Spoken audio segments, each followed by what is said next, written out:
Hi friends, എല്ലാവർക്കും Mallu cinema എന്ന YouTube ചാനലിലേക്ക് വീണ്ടും സ്വാഗതം. 1980 നവംബർ 16 കേരളം ഒരു ഞായറാഴ്ച രാവിലെ കൊണ്ടുവന്നത് വിശ്വസിക്കാൻ കഴിയാത്ത ഒരു വാർത്ത കേട്ടായിരുന്നു.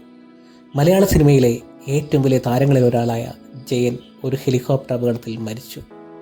വെറും 41 വയസ്സിൽ സംഭവിച്ച ആ ദുരന്തം ഇന്നും മലയാള സിനിമയുടെ ചരിത്രത്തിലെ ഏറ്റവും ഞെട്ടിക്കുന്ന സംഭവങ്ങളിലൊന്നായി ഓർമ്മിക്കപ്പെടുന്നു. എന്നാൽ ആ അപകടം എങ്ങനെ സംഭവിച്ചു? എന്തുകൊണ്ടാണ് ജയൻ തന്നെ ആ രംഗം ചെയ്യാൻ തീരുമാനിച്ചത്? നമുക്ക് ആ കഥയിലേക്ക് പോകാം. 1970കളുടെ അവസാനത്തിൽ കേരളത്തിലെ യുവാക്കൾക്കിടയിൽ ഒരു പുതിയ ഹീറോ ജനിച്ചു. നീണ്ട മുടി, കട്ടമീശ, ശക്തമായ ശബ്ദം, സ്റ്റൈലിഷ് നടപ്പ്. ജയൻ സ്ക്രീനിൽ പ്രത്യക്ഷപ്പെട്ടാൽ തിയേറ്ററുകളിൽ കയ്യടികൾ ഉയരുമായിരുന്നു. ആ കാലത്ത് മലയാള സിനിമയിൽ ആക്ഷൻ ഹീറോകൾ കുറവായിരുന്നു. ആ ഒഴിവ് നികത്തിയത് ജയനായിരുന്നു. വളരെ ചുരുങ്ങിയ കാലം കൊണ്ട് അദ്ദേഹം സൂപ്പർ താര പദവിയിലേക്ക് ഉയർന്നു. 1978 മുതൽ 80 വരെ പുറത്തിറങ്ങിയ പല സിനിമകളും വലിയ വിജയങ്ങളായി മാറി. നിർമ്മാതാക്കൾക്കും വിതരണക്കാർക്കും ജയൻ ഒരു വിജയസൂത്രമായി മാറിയിരുന്നു. 1980 കോലിളക്കം എന്ന സിനിമയുടെ ചിത്രീകരണം പുരോഗമിക്കുന്നു. ആ കാലത്തെ ഏറ്റവും വലിയ ആക്ഷൻ സിനിമകളിൽ ഒന്നായി ഇതിനെ കണക്കാക്കിയിരുന്നു. സിനിമയുടെ ക്ലൈമാക്സിൽ ഒരു അപകടകരമായ ഒരു രംഗമുണ്ടായിരുന്നു. ഹെലികോപ്റ്ററിൽ തൂങ്ങി നിൽക്കുന്ന ഒരു സ്റ്റണ്ട് രംഗം. ഇന്നത്തെ പോലെ ആയിരുന്നില്ല അന്ന്. CGIയും മറ്റു സുരക്ഷാ സംവിധാനങ്ങളും അന്നുണ്ടായിരുന്നില്ല. പലപ്പോഴും താരങ്ങൾ തന്നെ അപകടകരമായ രംഗങ്ങൾ ചെയ്യേണ്ടി വന്നു. ജയനും തൻ്റെ പല ആക്ഷൻ രംഗങ്ങളും ഡ്യൂപ്പില്ലാതെ ചെയ്യുവാൻ ഇഷ്ടപ്പെട്ടിരുന്ന ഒരാളായിരുന്നു. 1980 നവംബർ 16 ചെന്നൈയിൽ കോലിളക്കം സിനിമയുടെ ചിത്രീകരണം നടക്കുകയായിരുന്നു. ആക്ഷൻ രംഗങ്ങൾക്കായി പ്രശസ്തനായ ജയൻ പലപ്പോഴും ഡ്യൂപ്പില്ലാതെ സ്റ്റണ്ട് രംഗങ്ങൾ ചെയ്തിരുന്നു. അതുകൊണ്ട് ഹെലികോപ്റ്റർ രംഗവും അദ്ദേഹത്തിന് അസാധാരണമൊന്നുമായിരുന്നില്ല. ഷൂട്ടിംഗ് പുരോഗമിക്കുമ്പോൾ ഹെലികോപ്റ്ററുമായി ബന്ധപ്പെട്ട രംഗം ചിത്രീകരിച്ചു. ആദ്യ ടേക്ക് കഴിഞ്ഞപ്പോൾ എല്ലാവരും ആശ്വാസത്തിലായിരുന്നു.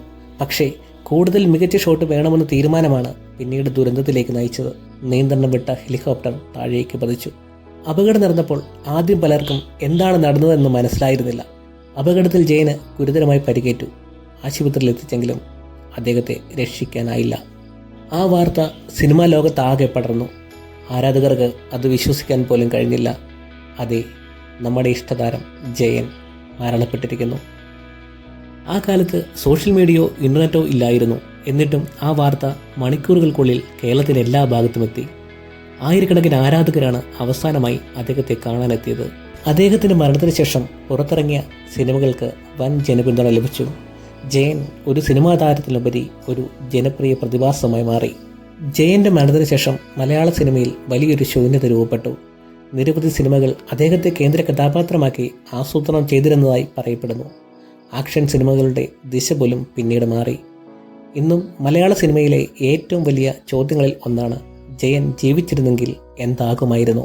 മോഹൻലാൽ, മമ്മൂട്ടി കാലഘട്ടം വരുന്നതിന് മുമ്പ് മലയാള സിനിമയിലെ ഏറ്റവും വലിയ താരമായി അദ്ദേഹം കൂടുതൽ വർഷങ്ങൾ തുടരുമായിരുന്നുവെന്ന് പലരും വിശ്വസിക്കുന്നു.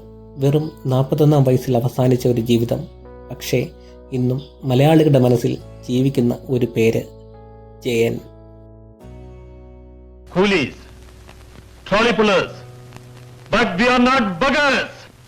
ആ അതുല്യ പ്രതിഭയുടെ ഏത് സിനിമയാണ് നിങ്ങൾക്ക് ഏറ്റവും ഇഷ്ടം?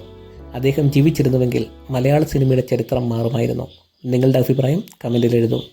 കൂടുതൽ സിനിമാ കഥകൾക്കും പഴയകാല സിനിമാ വിശേഷങ്ങൾക്കുമായി മല്ലു സിനിമ എന്ന യൂട്യൂബ് ചാനൽ സബ്സ്ക്രൈബ് ചെയ്യാൻ മറക്കല്ലേ.